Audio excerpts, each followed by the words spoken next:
तुम्ही पाहत आहात MCN न्यूज मराठी। अकोला जिल्ह्याच्या बाळापूर तालुक्यात येणाऱ्या पारस येथील FGD प्रकल्पामध्ये कंत्राटी कामगारांच्या विविध न्याय मागण्यांसाठी सुरू असलेल्या आमरण उपोषणाला आता ऑल इंडिया संविधान आर्मी संघटनेने जाहीर पाठिंबा दिलाय। साखळी उपोषणानंतरही न्याय न मिळाल्याने 23 जून पासून आमरण उपोषण सुरू करण्यात आले असून आंदोलन अधिक तीव्र होण्याची चिन्हे आहेत। महाराष्ट्र राज्य वीज निर्मिती रोजंदारी मजूर सेनेच्या नेतृत्वाखाली सुरू असलेल्या या आंदोलनामध्ये शासनाच्या परिपत्रकानुसार बिल्डिंग अँड कन्स्ट्रक्शन कामगारांना किमान वेतन, वेतनातील फरक, किमान बोनस, घरभाडे भत्ता, वार्षिक रजेचा पगार तसेच इतर प्रलंबित हक्क तातडीने देण्याची मागणी करण्यात येत आहे। याबाबत बोलताना संघटनेचे नेते भाईजी एम भालेराव यांनी प्रकल्प व्यवस्थापनाने मुख्य मालक या नात्याने कामगारांच्या न्याय मागण्या तात्काळ मान्य कराव्यात, अन्यथा 60 ते 70 कामगारांसह आगळ्या पद्धतीने तीव्र आंदोलन छेडण्यात येईल असा इशारा दिला आहे।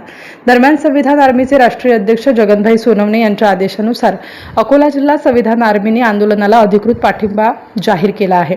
जिल्हाध्यक्ष अनुपभाई वानखडे, जिल्हा महासचिव साबीर भाई तसेच बाळापूर तालुक्यातील पदाधिकाऱ्यांनी उपोषणस्थळी भेट देऊन आंदोलनकर्त्यांना पाठिंबा दर्शवला। MCN न्यूज मराठीकरिता अब्दुल साबीर, पारस। महाराष्ट्र राज्य वीज निर्मिती रोजंदारी मजदूर सेनेच्या वतीने दिनांक 19 जून ते 22 जून पर्यंत FGD प्रकल्पातील कंत्राटी कामगारांच्या न्याय मागण्यासाठी साखळी उपोषण सुरू केलेले आहे। साखळी उपोषणातून न्याय न मिळाल्यामुळे दिनांक 23 जून पासून FGD प्रकल्पातील उपोषणकर्त्या कामगारांनी आमरण उपोषणाचा अवलंब केलेला आहे। प्रकल्प व्यवस्थापनाने कसल्याही प्रकारची दखल न घेतल्याने आज दिनांक 25 जून 2026 दुपारी 2:30 वाजता जे आपले दवाखान्याचे वैद्यकीय अधिकारी आहेत त्यांनी चेकअप केलं आणि चेकअप केल्यानंतर आपले एक उपोषणकर्ते आहेत त्यांना रेफर करण्यात आलेले आहे अकोल्याच्या दवाखान्यामध्ये।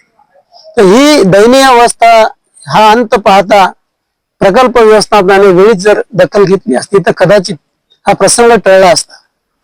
परंतु प्रकल्प व्यवस्थापन, कंत्राटदार यांची जे साठगाठ आहे हे कुठेतरी कामगार विरोधी आहे, हे निदर्शनामध्ये येत आहे।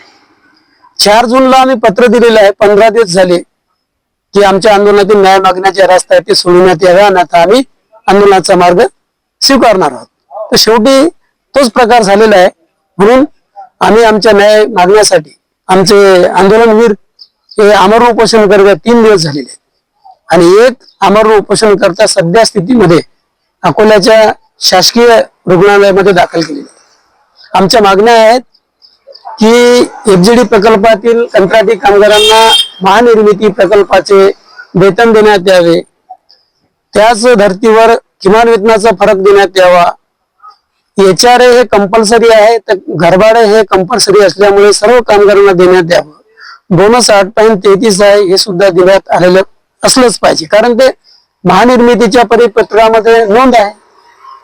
एवढं असतानाही जर आम्हाला आमच्या न्याय मागण्यासाठी आमचा अंत पाहत असतील, आमची मर्यादा जर पाहत असतील तर आमचे 70 लोक आहेत, 70 लोक सुद्धा आम्ही बेमुदत आमरण उपोषण छेडू शकतो, हा आमचा दावा आहे।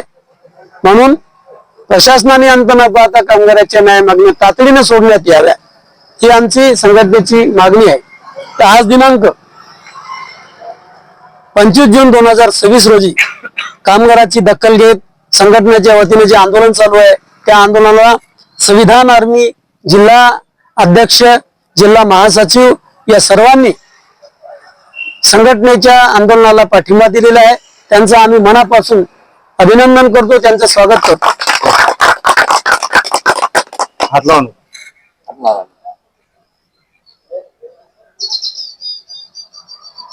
संविधान आर्मीचा विजय असो, संविधान आर्मीचा विजय असो, संविधान आर्मीचा विजय असो।